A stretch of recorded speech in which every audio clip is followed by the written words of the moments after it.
Au 30 rue Laumont, dans le 5e arrondissement de Paris, une communauté de prêtres et de frères est confinée comme tout le monde. Chaque jour, l'un d'entre eux vous racontera ce qu'il ressent et ce qu'il fait pendant ce confinement.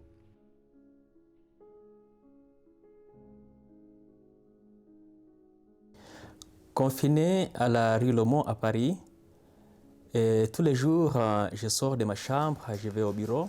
J'ai la chance d'avoir ma chambre et mon bureau dans le même bâtiment. Et donc, je n'ai pas besoin de sortir pour aller au travail. J'ai l'occasion aussi de participer aux activités sportives. Eh bien, dans la cour de la maison, nous avons la possibilité de jouer à la pétanque, par exemple. Et j'aime bien jouer à la pétanque, donc j'y participe. Au niveau du rythme de la communauté, nous avons la prière le matin, à midi et soir, et j'y participe chaque fois. Et pour le repas, le matin, et à midi et le soir, eh bien, je participe aussi. Donc à ce niveau-là, rien n'a changé. La seule chose qui a changé, c'est que je ne sors pas. Alors, je trouve que le confinement, c'est une stratégie de guerre qui est adaptée pour les gens qui vivent à Paris, mais pour ceux qui sont originaires des pays pauvres, des pays du Sud par exemple, eh bien, c'est plus difficile d'être confiné et de pouvoir vivre normalement. Et par exemple, au Sud, dans beaucoup de pays, et la plupart des gens, ils n'ont pas de salaire, ils travaillent pour avoir de quoi manger au jour le jour. Donc si on les confine, un peu comme on a fait à Paris, eh bien ces gens-là ne peuvent pas vivre. Donc moi je pense bien à eux. Et ils peuvent avoir, comment dirais-je, une difficulté énorme au niveau économique.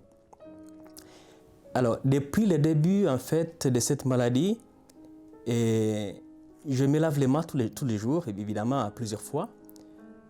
Et chaque fois que j'entre au réfectoire notamment, on voit bien les confrères, ils se mettent en ligne, enfin, ils font une sorte de file indienne pour aller se laver les mains, soit au lavabo, soit en utilisant donc le gel hydroalcoolique. Et le geste effectivement de se laver les mains est devenu une sorte de, comment dirais-je, enfin, on se lave les mains spontanément. Avant, on ne le faisait pas comme ça, mais aujourd'hui, c'est devenu un geste spontané.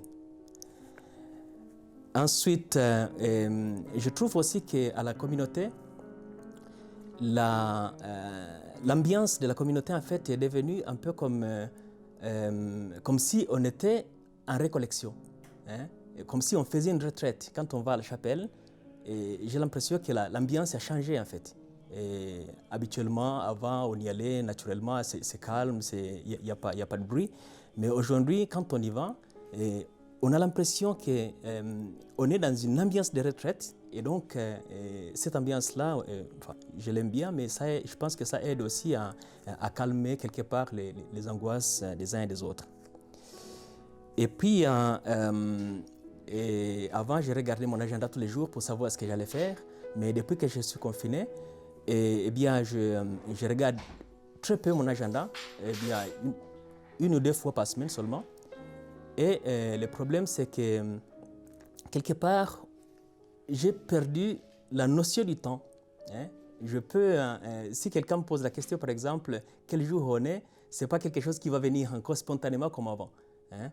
Et avant, comme je regardais l'agenda tous les jours, eh bien, j'avais même plus besoin de réfléchir. Ça venait spontanément. Mais maintenant, on se pose la question, mais quel jour on est aujourd'hui? Voilà.